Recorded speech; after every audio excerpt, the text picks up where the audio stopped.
받았습니다. 이번에 아카데미 문의가 하나 왔는데 엄청 상세하게 보내주셨어요. 14가지 질문을 보내주셨어요. 12가지를 이렇게 문답을 주셔서 제가 12가지를 다 답변을 해드렸어요. 이거는 작업을 받는 원장님들에 대한 내용은 아니고 아카데미, 저희 출두 마스터 아카데미 수업에 대한 내용이라고 생각하시면 좋을 것 같아요. 수강 인원은 몇 명으로 이루어지나요? 저희는 수강 인원은 최대 2명이고요. 그리고 1대1 또는 1대2 이런 식으로 진행이 되는데, 사실상 인원 모집을 제가 만약에 화요일날 다 해놨어요. 근데 중간에 원장님들 사정으로 뭐 날짜를 옮기게 되는 경우가 생긴단 말이에요. 그럼 어쩔 수 없이 1대1을 개강을 하는 거고, 그게 아니면 거의 2명으로 수업을 합니다. 이거에 대해서도 1대1이 무조건 좋은 거 아닌가요? 라고 물어보시는 분들이 있어요. 근데 1대1은 무조건 좋진 않아요. 1대1을 하게 되면 혼자 질문하고 혼자 답변을 받고 혼자 작업을 하기 때문에 내가 잘하고 있는 건가 이런 기준이 안 생겨요. 그리고 라이벌이 있어야 잘 된다는 말이 있잖아요. 실제로 수강생 두 분이서 서로 내가 못하고 있을 때 이 사람이 잘하면 내가 지금 못하고 있구나, 더 잘해야겠다 이런 게 생기는데, 혼자 하면은 잘하고 있는지 못하고 있는지 이런 개념이 없습니다. 그렇기 때문에 그냥 저랑만 멘토로 이렇게 하는 건 좋을 수는 있겠지만, 실제로 누군가 같이 배워야 이게 티키타카가 된다. 뭐 예를 들어서 데모 실습을 할 때도 한 명을 당연히 온전히 혼자 하면 좋다고 생각은 하지만 양이 되게 많습니다. 4시간 동안 계속 작업을 해야 되는 건데, 예를 들면 실장님이 작업을 하고 있을 때 제가 이 작업물을 보면서 여기서는 이렇게 해야 되고 여기서는 이렇게 해야 됩니다 라고 실장님한테 얘기를 해봤자 작업에 집중을 하느라고 이걸 못 들어요. 한 명이 더 있다면 이걸 듣고 나서 나 할 땐 저렇게 해야지 하고 교대를 하고 작업을 할 때 피드백이 됩니다. 그럼 제가 또 이걸 얘기하면 실장님이 보면서 또 배우는 거고, 그래서 2명의 교육이 제일 퀄리티가 높아요. 1대1 또는 2대1까지만 한다는 거. 3명까지는 안 합니다. 저는 3명이다 그러면 한 명은 개강을 못하고 다른 날짜로 옮겨드리겠죠. 수강을 끝내고 수강에 대한 이해가 부족해서 수료를 하지 못했을 때 이것에 대한 재수강이 가능한지. 뭔 소리예요? 지금 이거 있는 그대로 읽으세요. 왜 자꾸 지어내요? 지어내지 말고 있는 그대로 읽으세요. 뭐야? 지금 뭐야? 마스터를 못했을 경우에 재수강을 하는지. 저희는 마스터 아카데미잖아요. 그래서 마스터 아카데미라는 말 자체가 이 기술에 대해서 마스터를 하게 해준다라는 이유로 마스터 아카데미라고 제가 붙여놓은 건데, 그 수강생분께서 여쭤보신 건 마스터를 못했을 경우 재수강을 할 수 있냐라고 물어보신 것 같아요. 근데 이 부분은 일단은 저는 교육에 자신이 있기 때문에 마스터를 못할 일은 없습니다. 근데 부족하다고 느끼는 거는 사람마다 다르기 때문에, 수료하고 나서 부족하다고 느끼시는 분들은 추가 비용 없이 대응 모델만 데리고 오시면 저희가 수업을 얼마든지 더 해드립니다. 그렇기 때문에 실제로 마스터를 못한다 이런 건 없어요. 의지만 있다면 그냥 얼마든지 계속 오셔서 수업을 들어보실 수도 있고요. 그리고 내가 수업을 받았는데 2주차 때 받았던 수업 내용이 기억이 안 난다, 그럼 다른 원장님들이 수업하고 있는 날짜에 오셔서 참관을 다시 하셔도 됩니다. 그러니까 어떻게 보면은 무한으로 재수강을 할 수 있는 거죠. 자, 창업부터 마케팅 어떻게 도와주는지. 일단 창업으로 따지면 실제로 해야 될 수 있는 일은 뭐 인테리어부터 어디 동네 상권을 잡아야 되고 보증금은 얼마가 적당하고 인테리어는 어떻게 해야 되는지, 그러면 업체명부터, 그리고 어떤 식으로 브랜딩을 해야 되고 뭐 인스타는 어떻게 만들어야 되고 네이버는 어떻게 해야 되는지, 유튜브 채널은 어떻게 해야 되는지, 그리고 저작권 등록 같은 거, 로고 같은 거, 그리고 로고 제작은 어떻게 해야 되고, 너무 많아요. 그러니까 이 모든 거는 다 도와드립니다. 수업 내용에 포함이 돼 있기도 하고요. 수업을 진행을 하면서 창업을 하시는 분들이 있는 반면에 수료를 하고 나서 창업을 나중에 하시는 분들이 있어요. 수업은 끝났는데 3월에 끝났는데 8월에 창업을 하신다든지, 근데 그때도 저한테 전화를 해주시면 제가 차근차근 다시 알려드립니다. 그래서 어떻게 보면은 저희는 마스터 아카데미는 창업 위주의 수업이라고 생각하시면 좋을 것 같아요. 창업 전문반입니다. 그래서 그런 건 하나도 빠짐없이 다 도와드린다. 뭐 세무 쪽까지 다 도와드리고요. 사업자 어떻게 받아야 되는지 그런 디테일한 것도 전부 다 해드린다고 생각하시면 좋을 것 같아요. 시술 세팅이나 사진 촬영 교육은 어떻게 하는지. 뭐 베드라든지 아니면 뭐 시술 때 트레이에 뭘 놔둬야 되고 이런 걸 얘기하시는 것 같은데, 그런 건 당연히 알려드리는 거죠. 모든 게 다 들어가기 때문에. 데모 실습은 몇 회이며 민머리, 짧은 머리, 여성 이렇게도 실습이 가능한지. 일단 데모 실습은 저희는 민머리는 실제 모델로 지원을 하진 않아요.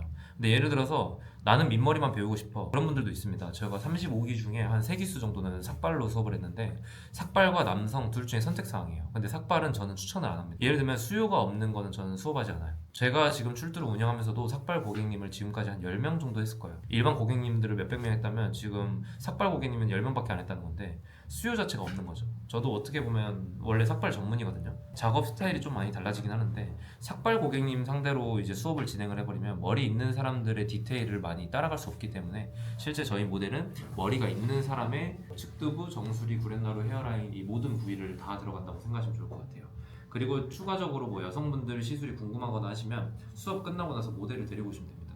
그럼 얼마든지 추가적으로 교육을 해드리기 때문에 삭발도 데리고 오면 되니까 뭐 누구나 다 배울 수 있다. 근데 마스터의 수업 내용 안에서는 실제 머리 있는 사람들, 머리가 있는데 머리를 밀지 않고 탈모가 심한 사람들을 상대로 작업을 한다라고 생각하면 좋을 것 같아요. 머신은 오토인지 전통인지? 머신은 실제로 저희 제트프로 머신이라고 저희 중국 JL 블랙 조 대표님과 함께 제작을 해서 판매를 하고 있는 제품인데, 그거는 사실상 오토도 되고 정통도 됩니다.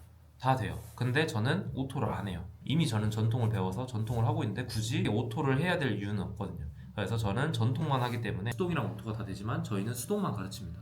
그 비싼 금액을 내기 때문에 제 어려운 기술을 배워야죠. 제 어려운 기술만 가르친다라고 생각하면 좋을 것 같아요. 타샵 부작용 커버와 복구 기술은 어떻게 하는지? 타샵 부작용 커버는 요즘에 많이 하는 거는 중화 색소라고 해서 좀 핑크 색깔 색소로 좀 번져 보이는 푸르댕댕한 곳에다가 찍어서 색소를 중화시키는 방법이 있고, 아니면 그냥 레이저를 쏴서 시술하는 방법이 있어요. 근데 실제로 레이저는 병원에서 받는 걸 되게 추천합니다. 그래서 저희도 레이저로는 복구를 하고 있지 않고요. 근데 좀 미비한 점이, 좀 큰 점이 조금씩 헤어라인에 나와 있다, 그런 것들은 중화 색소로 복구하는 방법들도 교육을 해드리고 있습니다. 근데 이거는 모델이 만약에 커버업의 경우면 보여드릴 수가 있는 거고, 모델이 만약에 없다 하면은 어떤 식으로 진행을 해야 되는지 좀 디테일하게 수업을 해드리고 있다고 생각하시면 좋을 것 같아요. 완전 탈모에도 SMP 시술을 해주는 게 좋은 건지, 아니면 두피 페인팅이랑 같이 작업을 하는지? 두피 페인팅, 완전 탈모라는 게 뭐 탈모가 너무 심하신 분들한테 물어보신 것 같아요. 근데 지금 여기 질문해주신 수강 원장님께서 이미 좀 지식이 좀 있으신 것 같아요. 왜냐면 두피 페인팅과 뭐 오토 이런 게 다 나눠져서 알고 계신 거 보니까. 근데 두피 페인팅은 저는 같이 작업 절대 안 하고요. 그리고 탈모가 심한 분들은 무조건 정통으로 받으시는 걸 권장을 드리고 있긴 합니다. 제가 뭐 전통을 하고 있기 때문에 이렇게 말하는 걸 수도 있어요. 뭐 오토도 장점이 있고 다 장점이 있습니다. 제가 전통, 수동만 쓰기 때문에 저는 무조건 디테일한 수동 작업을 받으시는 걸 권장드리죠. 쉐이빙, 간단한 커트, 샴푸 방법도 교육하는지? 합니다. 샴푸 방법 교육하고요. 하고 싶다고 하면 얼마든지 제 머리에도 해볼 수 있고요. 쉐이빙 교육 다 합니다. 어떻게 잘라야 되는지 이런 디테일한 교육을 하지만 실제로 저희가 미용사를 만드는 그런 수업은 아니기 때문에 디테일하게까지는 안 들어갈 수는 있어요. 하지만 두피 문신을 하기 위해서 옆에를 짧게 치는 이런 방법의 교육들은 다 들어간다고 생각하시면 좋을 것 같아요. 아마 마스터 과정 안에서 3번 정도 교육합니다. 창업하고 오픈했을 때 화려한 경력, 대회 주최를 하는지? 두피 관련 자격증은 안 필요한지? 창업하고 오픈했을 때, 오픈하고 나서 경력 대회 이런 거 다 가능합니다. 저도 국내에 지금 운영위원으로 돼 있는 그 협회가 한 3군데 정도 있는데, 뭐 실제로 뭐 디플로마나 이런 것들은 협회에 어느 정도 가입이 돼 있으면서 금액을 좀 내고 발급을 받는 경우도 있고, 그리고 대회나 뭐 선수 이런 것들은 분기마다 있어요. 하반기, 후반기에서 뭐 3월이 될 수 있고 12월이 될 수 있고 대회 모집 기간이 있는데, 그때 언제든지 제가 필요하신 분들한테 연락을 해서 이번 대회에 나가실 분들을 모집을 합니다. 얼마든지 다 지원해드릴 수 있고, 실제로 아카데미에서도 지원을 해주는 부분이긴 하지만 개인적으로도 할 수 있기는 합니다. 그래서 개인적으로 어떻게 해야 되는지 궁금하신 분들은 저한테 연락을 주시면 되고요. 아카데미생들이 하는 경우에는 더 좋은 점은 제가 다 케어를 해드리는 거죠. 대회가 뭐 8월이다. 근데 지금 5월이다. 그럼 5월부터 미리 준비를 하는 거죠. 세미나를 열어서 어떤 식으로 헤어라인을 잡아야 되고 이런 대회 준비들을 다 도와준다. 그리고 가면은 피디님이 사진을 찍어드리면서 SNS에 올릴 만한 자료들을 다 만들어 드린다라고 생각하면 좋을 것 같아요. 디플로마 수료증 발급해 주는지? 전에 뭐 얘기했던 건데, 어쨌든 저희 출두에선 수료증이 그냥 무료로 발급이 하나 나갑니다. 그거는 이제 출두에 수료를 했기 때문에. 근데 출두에서 수료한 게 아닌 다른 디플로마들이 필요하다 하면은 얼마든지 발급을 해드릴 수 있기 때문에, 근데 대신에 금액은 청구가 됩니다. 주 몇 회 몇 시간 수업이고 비용은 얼마나 되는지? 저희는 주 1회 간격으로 수업을 진행하고요. 총 9주 과정입니다. 그래서 뭐 예를 들면은 화요일 날 3시 수업이다 하면은 매주 화요일 3시부터 7시 총 4시간, 하루에 4시간 수업이라고 생각하시면 될 것 같고요. 그리고 한 번 수업을 하면 저희가 숙제를 내드려요. 그리고 단톡방이 있습니다. 거기 실장님이랑 뭐 부원장님이랑 제가 있기 때문에 거기서 피드백을 계속 받으시면서 일주일 동안 숙제에 대한 컨펌과 연습을 받으시고, 다음 주에 오시면 또 새로운 숙제가 나가고, 거기서 계속 소통을 하는 그런 방이 있고요. 그렇게 일주일에 1회씩 9번 수업한다고 생각하시면 좋을 것 같습니다. 그리고 금액은 문의 주시면 바로 말씀드릴게요. 머신, 재료비 포함인지? 네, 포함입니다. 저희 머신도 판매가는 69만 원에 판매를 하고 있고, 뭐 재료라고 하면 색소나 뭐 니들 아니면 뭐 태그라든지 모든 부자재들이 다 들어가는데 100만 원 정도 상당의 키트를 저희가 무상으로 제공을 하고 있습니다. 자, 마지막 수업 커리큘럼이 어떻게 되는지. 수업 커리큘럼은 저희가 자료들로 다 보내드리고 있습니다. 그래서 실제로 그냥 궁금하시면 여기는 어떻게 하지 하고 생각하는 것보다 문의는 무료예요. 상담도 무료고요. 아카데미 수강 궁금합니다 라고만 저한테 카카오 채널이나 뭐 인스타 DM이라든지 핸드폰으로 연락해서 전화만 주시면 제가 커리큘럼이랑 금액이랑 한 번에 다 보내드리니까요. 고민하지 마시고 한번 상담을 받아보시길 권장드립니다. 노력한 만큼 되는 게 기술이기 때문에 어쨌든 이거를 저는 배우라고 강요는 안 합니다. 제가 상담할 때 항상 드리는 말씀들이 있는데 배울까 말까 고민하고 계신다면 많이 고민해보세요. 저는 절대 강요하지 않습니다. 근데 배울지 말지가 아닌 어디서 배워야 될지 고민을 하신다면 무조건 출두해서 배우시는 걸 저는 권장드립니다. 저는 교육에 진심이니까요. 소수로 확실하게 교육을 진행을 하고 있고 절대 낙오를 만들지 않습니다. 원장님들이 노력만 하신다면 얼마든지 이끌어드릴 수 있으니까 많이 비교를 해보시고 고민이 많이 되신다면 출두하세요.